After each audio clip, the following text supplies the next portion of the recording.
What is going on, everybody? It is your sweet boy, Papa Noob. How can I be your boy and your pop at the same time? Let's talk about that. Let's unpack that. That doesn't really make too much sense to me. Just kidding. It's your sweet boy, Yammie Noob, back at it once again on the internet, doing stuff, making content. Pretty cool. I am here in Dallas for a scant 24 hours right now. So I don't know when this video is going to go live. My upload schedule has been kind of crazy lately, but I am back here in Dallas for about 24 hours before I leave for Tel Aviv tomorrow. I'm going to Israel to meet up with the Cardo guys. I just came back from the UK after hanging out with the Bike Shed boys for a little bit. I gotta move this mic before before I eat it. I'm literally gonna eat this mic if I don't move it. So let's put it right there, and hope to God that the audio quality is okay. So yeah, I'm here in Dallas for about 24 hours right now. I was like, you know what? I'm back in town. Let's try to make a vlog really quick. So I put up on Instagram. I asked you guys what you would like to see me talk about, because I'm going to be honest, I had no idea what I should talk about today. I put up a little story on there. If you guys want to participate in that kind of stuff more often, hit up my Instagram and you can check that out. But yeah, I got a bunch of Turbo Hayabusa memes, a couple Porsche and Daytona memes, but one person did ask me if I was the CEO of Harley Davidson motorcycles, what would I do? And I thought that was a really interesting question because, as many of you guys know, I am an avid business and economics nerd. I have an economics degree, as many of you know. And I was like, well, let's put it to good use, because otherwise I'm just a dingus on the internet making content. We can talk about some stuff. So today, we're going to be chatting about what I'd do if I was the CEO of Harley Davidson. And yeah, let's get into it. And of course, this is our beginner bike giveaway. If you don't know what that is, you can check the link in the description below. We are giving away this motorcycle, which is pretty cool. I think by the time this video goes live, we'll have chosen a winner. So stay tuned for that. If you want to see more information about that, click the link in the description below and you can learn more about how you can get started to win. But with that, let's get on with it. It never fails to astonish me at how loud this motorcycle is. I just came back from the UK and I rode a street scrambler on there that had a full system on it, but this thing is on another level of loud, man. This bike is stupidly loud.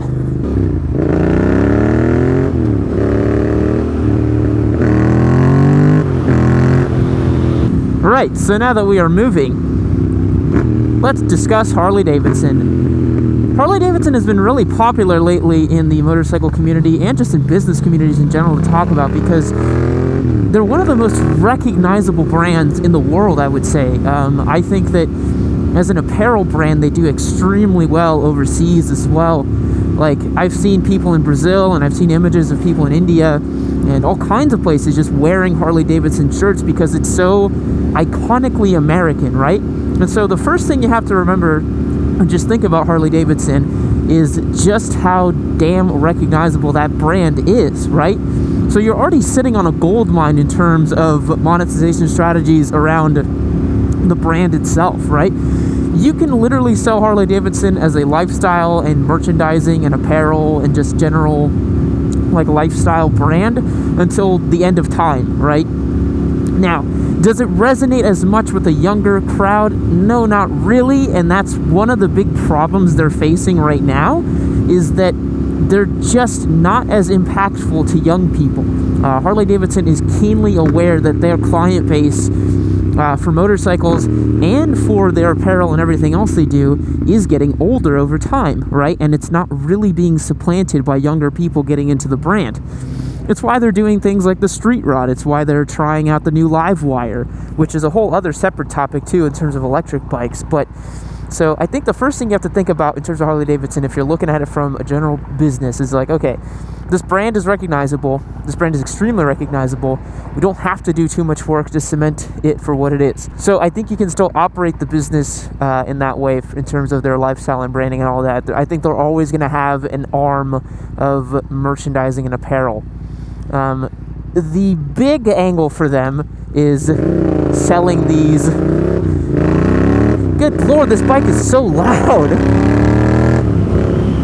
I think the big issue for them is to continue to sell these incredibly expensive motorcycles that they make, right? Like, one of their problems is the fact that, you know, their profit-leading bikes, things like the Fat Boy and the is it the V-Rod? Yeah, so one of their big issues is the fact that they want to continue to sell these motorcycles at these crazy profit margins, and that's just not going to work, right? I think that, you know, millennials and younger folks especially, taking a look at what Harley Davidson has to offer, and then, you know, they want to charge $25,000, $30,000 for one of these bikes. Man, you could go anywhere else and get a better motorcycle, just top down a better bike, right? Like, 25 grand buys you as nice of a motorcycle as you possibly like from nearly any manufacturer. That's Aprilia Tuono money. That is R1 money. That is, you know, KTM Super Duke money. Why would you, like, personally, because millennials are so keenly aware of researching products before they buy them, I think that just makes the Harley value proposition in terms of motorcycles pretty poor, in my opinion. So one of the things I would focus on if I were running Harley Davidson, which I'm completely unqualified to do, is I would focus on our technology. I would focus on improving our engines, improving our suspension, working with people who know how to build really, really good bikes, right?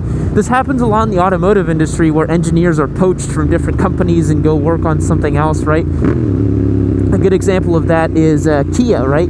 Kia enlisted some of the best and finest minds from BMW's M division to come work on their Stinger, right? And the Stinger shows. Like, the Stinger is a very fun to drive car. I think Harley Davidson could do something similar, particularly because their pockets are pretty deep, right? That's one thing I would absolutely focus on, is that although they have, like, you know, incredible prowess in building motorcycles, their technology and their overall build quality and overall performance is just not up to date with current offerings from Japanese and European manufacturers. So one of the things they gotta focus on is improving the quality of their motorcycles to justify such a premium price point. You can't only rely on branding to justify your price point. At some point, savvy consumers, particularly aided by the power of the internet, are going to say, hey, wait a minute, why would I buy this, right?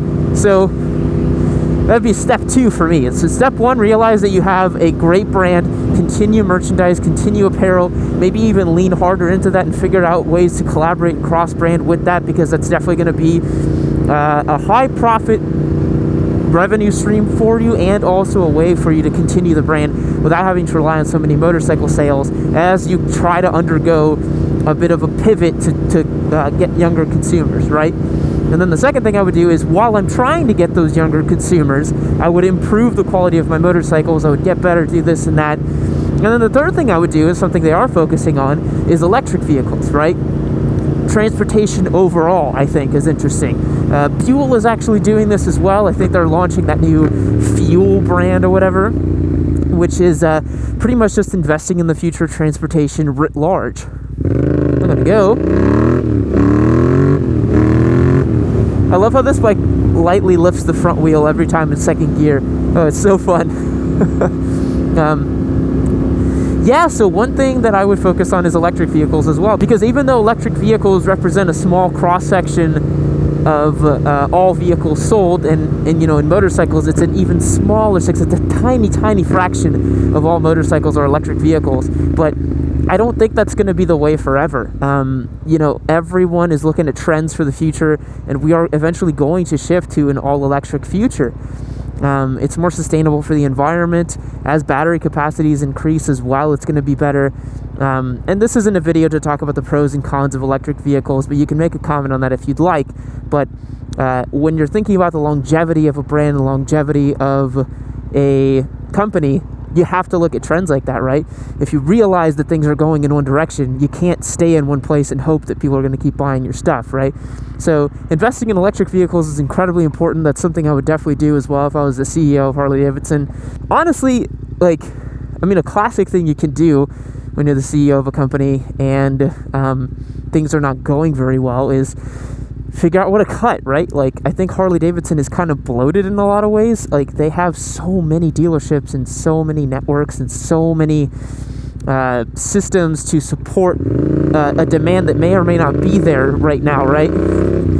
So maybe it's time to make some cuts, right? Maybe it's time to cut off the labor force a little bit, get back to profitability, because I think they've posted losses for the last couple of quarters, or the last 2 quarters, because they're a publicly traded company. But yeah, I mean, I think there's definitely a future for Harley Davidson. They're a fantastically recognizable motorcycle brand, just a fantastically recognizable brand in general, and it would be a shame to let that just wither away and not at least try to pivot the company into a brand and just a manufacturer that makes sense for the 21st century, into the 2020s, 2030s, and 2040s and beyond.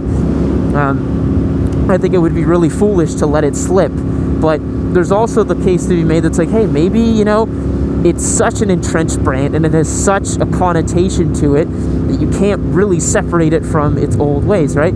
Because if you were to do a focus test and ask people, hey, when I say Harley Davidson, what do you think of? I guarantee you all those people think like some fat guy on a cruiser, like, you know, loves America, loves guns, loves freedom, loves wearing bandanas. Like, it's such an intensely ingrained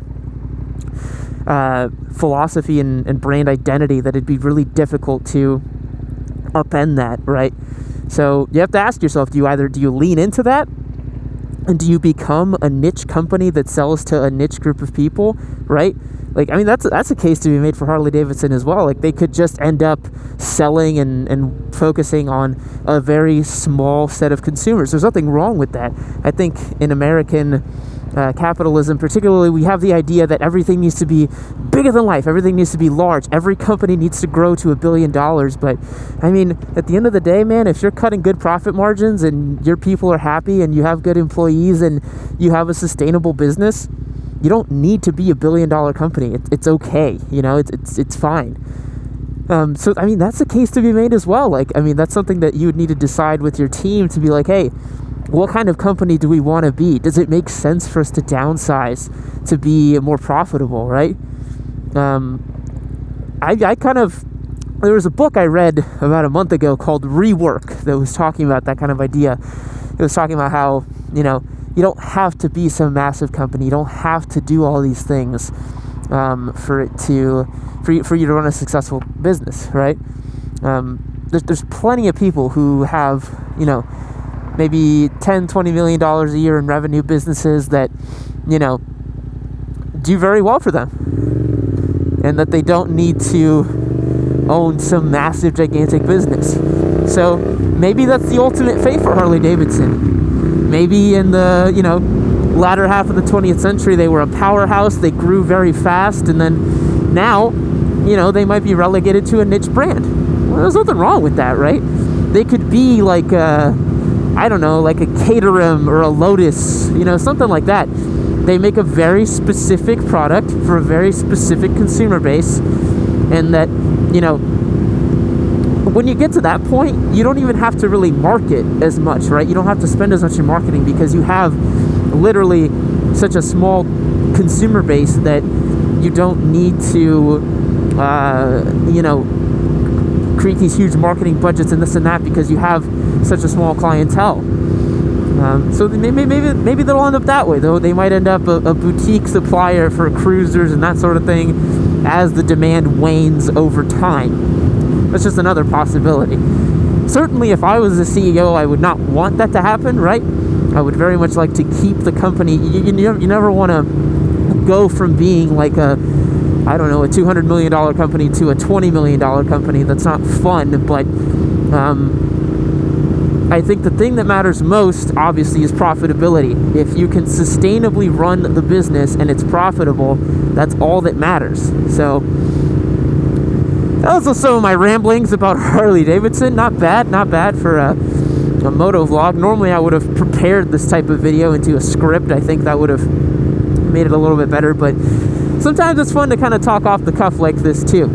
So what do you guys think? Let me know in the comments below. What do you think Harley Davidson needs to do to stay relevant in the future? This is a topic that's come up so many times in different motorcycling videos. I think Lemmy from Revzilla has talked about it, especially nowadays, given that they're working on a new electric motorcycle. That's pretty cool to see. So yeah, let me know in the comments below what you think of it, and I'll catch you guys in the next one. See you later.